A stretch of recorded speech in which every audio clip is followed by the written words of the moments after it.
राम राम, जय हिंद, वंदे मातरम। प्यारे साथियों और सभी साथियों को मेरा प्यार भरा नमस्कार। प्रिय साथियों, हम पढ़ रहे हैं हिंदी साहित्य के इतिहास। और हिंदी साहित्य के इतिहास में ये अपने आज जो क्लास है साथियों, ये 31वीं क्लास है। इसके पहले 30 क्लासें खत्म हो चुकी है और आज की क्लास में भी हम पढ़ेंगे निर्गुण काव्य धारा के प्रमुख कवि और उनकी रचनाएँ पढ़ेंगे साथियों। यह यानी कि प्रेम मार्गी काव्य धारा के प्रमुख कवि और उनकी रचनाओं के बारे में हम पढ़ रहे हैं। तो एक बार पुनः मैं आप सभी साथियों का आज क्लास में स्वागत करता हूँ। और प्रिय साथियों, पढ़ते हम शुरू करते हैं। आज की अपनी पहली रचना है मधुमालती। और मधुमालती के रचयिता है मंजन। मधुमालती, मंजन, मधु, मंजन, मधु, मंजन, मधु, मंजन, मधु, मंजन, ऐसे याद रखना।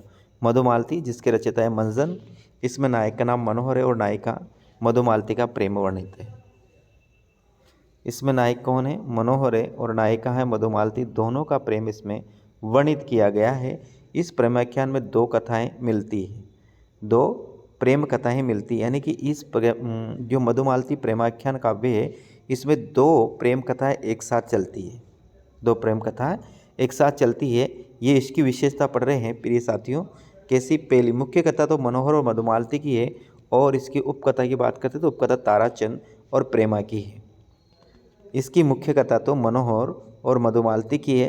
जो मधुमालती रचना है उसकी नायिका मधुमालती है, नायक इसका मनोहर है।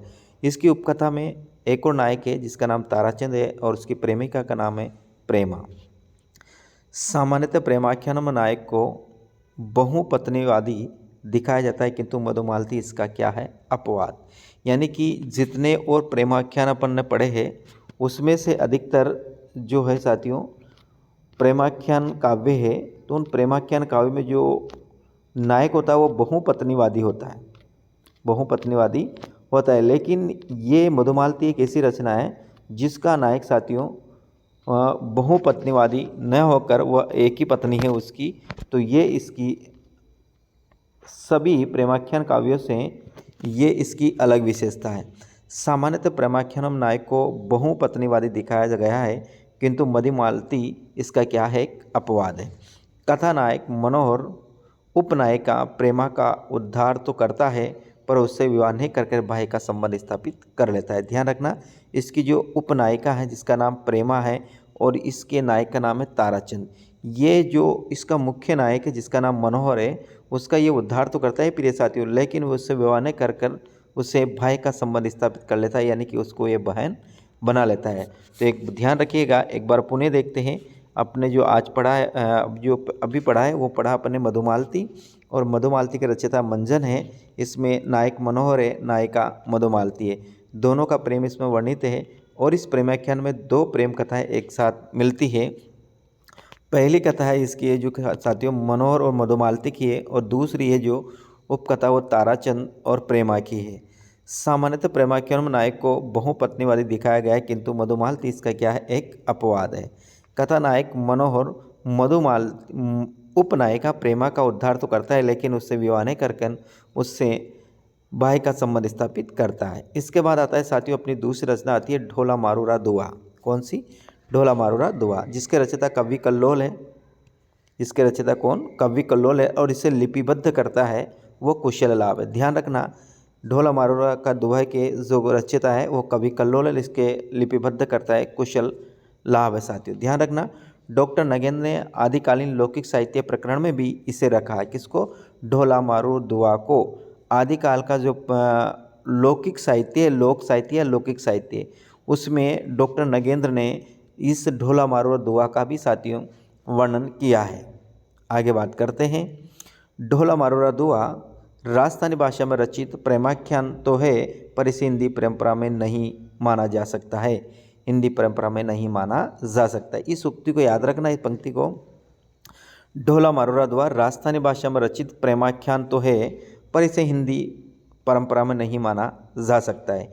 हिंदी प्रेमाख्यान में वर्णित प्रेम विवाह पूर्व समाज निरपेक्ष स्वच्छंद प्रेम है, जबकि ढोला मारूरा दुआ का प्रेम विवाह और दाम्पत्य प्रेम है। विवाह और दाम्पत्य का मतलब है साथियों विवाह के बाद जो प्रेम होता है उसे विवाह और दाम्पत्य प्रेम कहा गया है। तो एक बार पुनः ध्यान रखिएगा, हिंदी प्रेमाख्यानों में वर्णित प्रेम विवाह पूर्व समाज निरपेक्ष स्वच्छंद प्रेम है, जबकि ढोला मारूरा दुआ का प्रेम विवाह और दाम्पत्य प्रेम है साथियों। इसके बाद अगली रचना आती है अपनी माधवानल कामकंदला चौपाई। इसके रचयिता कुशल लाभ है। नायक नायिका के अनेक जन्मों की कथा वर्णित है और भाषा इसकी क्या है, राजस्थानी। माधव कामकंदला चौपाई, माधवानल कामकंदला चौपाई, ध्यान रखना माधवानल कामकंदला चौपाई जिसका रचयिता है कुशल लाभ। इसमें नायक नायिका के अनेक जन्मों की कथा वर्णित है और इसकी भाषा क्या है, राजस्थानी साथियों, ध्यान रखिएगा। अगला आती है अपने रूपमंजरी जिसके रचयिता अष्टचाप के प्रसिद्ध कवि नंददास हैं। रूपमंजरी जिसके रचयिता है नंददास, और नंददास अष्टचाप के जो कवि है उनके ये प्रमुख कवि थे।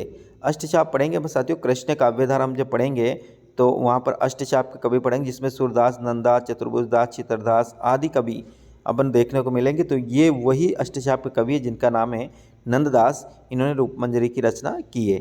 इसमें नायिका रूपमंजरी को कृष्ण का स्वच्छंद प्रेम वर्णित है। किसमें, इसमें नायिका है रूपमंजरी और इसके नायक है कृष्ण, दोनों के लिए स्वच्छंद प्रेम का वर्णन किया गया है। यानी कि रूपमंजरी का नायक कौन है, ध्यान रखना कृष्ण भगवान है। सामान्यतः प्रेमाख्यानों की नायिका अविवाहित होती है, किंतु इस प्रेमाख्यान की नायिका रूपमंजरी क्या है, विवाहित है।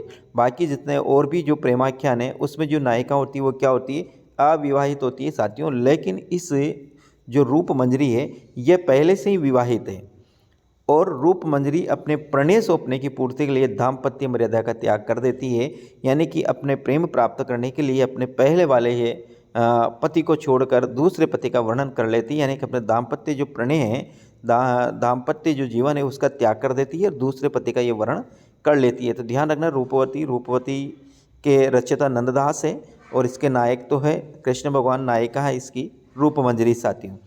तो इस प्रकार से अपन ने आज 3-4 रचना पढ़ी है। कल अपन पढ़ेंगे प्रेम विलास, प्रेमलता की कथा और छिताई वार्ता नारायणदास, माधवानल कामकंदला आलम और चित्रावली उस्मान। इस प्रकार से हम कल अगली क्लास में पढ़ेंगे साथियों। क्लास कैसी लगी मुझे कमेंट के माध्यम से ज़रूर बता कर जाइएगा और चैनल पर पहली बार तो चैनल को जरूर सब्सक्राइब करिएगा साथियों। तो जय हिंद प्रिय विद्यार्थियों, मिलते हैं अगली क्लास में। राम राम।